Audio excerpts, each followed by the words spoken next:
ಚನ್ನಪಟ್ಟಣ ಉಪಚುನಾವಣೆಯ ಕಣ high voltage ಕಣವಾಗಿ ಮಾರ್ಪಡುತ್ತಿದೆ. Channapatna ಉಪಚುನಾವಣೆಯ ಕಣ ಇದೆಯಲ್ಲ, ಇದು ಈಗಿನಿಂದಲೇ ಸಾಕಷ್ಟು ಬಿರುಸನ್ನ ಪಡೆದುಕೊಂಡಿದೆ. ಚನ್ನಪಟ್ಟಣ ಉಪಚುನಾವಣೆಯಲ್ಲಿ ಜೆಡಿಎಸ್ ಸ್ಪರ್ಧೆ ಖಚಿತನ. ಎನ್ಡಿಎ ಅಭ್ಯರ್ಥಿಯಾಗಿ ಕಣಕ್ಕಿಳಿಸಲು ಜೆಡಿಎಸ್ ತಯಾರಿ. ಅಭ್ಯರ್ಥಿ ಆಯ್ಕೆಯ ಬಗ್ಗೆ ಕುಮಾರಸ್ವಾಮಿ ಅವರಿಂದ ಮಹತ್ವದ ಸಭೆ. ಕಾರ್ಯಕರ್ತರು ಮುಖಂಡರ ಜೊತೆಗೆ ಕುಮಾರಸ್ವಾಮಿ ಚರ್ಚೆ.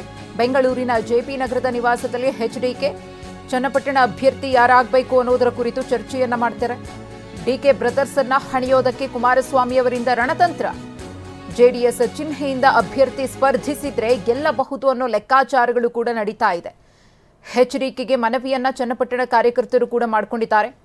ಈಗಾಗಲೇ ಲೋಕಸಭೆ ಚುನಾವಣೆಯಲ್ಲಿ ಬಿಜೆಪಿ ಮತ್ತು ಜೆಡಿಎಸ್ ಮೈತ್ರಿಯನ್ನ ಮಾಡಿಕೊಂಡು ಸ್ಪರ್ಧೆಗಿಳಿದಿದ್ರು. ಇದೀಗ ಚನ್ನಪಟ್ಟಣದಲ್ಲೂ ಕೂಡ ಬಿಜೆಪಿ ಜೆಡಿಎಸ್ ಮೈತ್ರಿಯನ್ನ ಮಾಡಿಕೊಳ್ಳಲಿದೆ.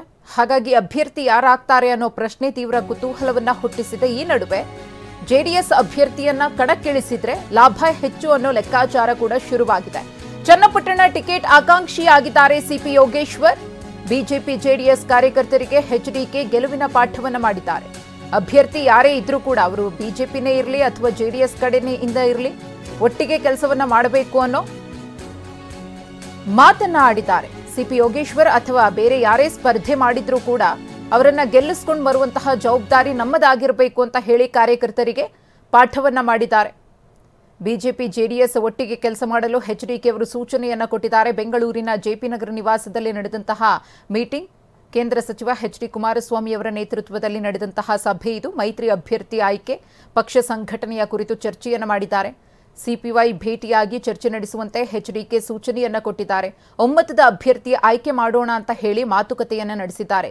ಯಾವುದೇ ರೀತಿಯ ಗೊಂದಲ ಸೃಷ್ಟಿಯಾಗೋದು ಬೇಡ, ಅಪಸ್ವರಗಳು ಏಳೋದು ಬೇಡ. ಎಲ್ಲರೂ ಕೂಡ ಕೂತು ಒಕ್ಕೊರಲಿನ ಮಂತ್ರವನ್ನ ಜಪಿಸಬೇಕಿದೆ, ಒಕ್ಕೊರಲಿನ ಅಭ್ಯರ್ಥಿಯನ್ನ ಆಯ್ಕೆ ಮಾಡಬೇಕಿದೆ. ಆಗ ಮಾತ್ರ ಗೆಲುವು ನಿಶ್ಚಿತ ಅಂತ ಹೇಳಿ ಕಾರ್ಯಕರ್ತರಿಗೆ ಸಲಹೆ ಸೂಚನೆಯನ್ನ ಕೊಟ್ಟಿದ್ದಾರೆ.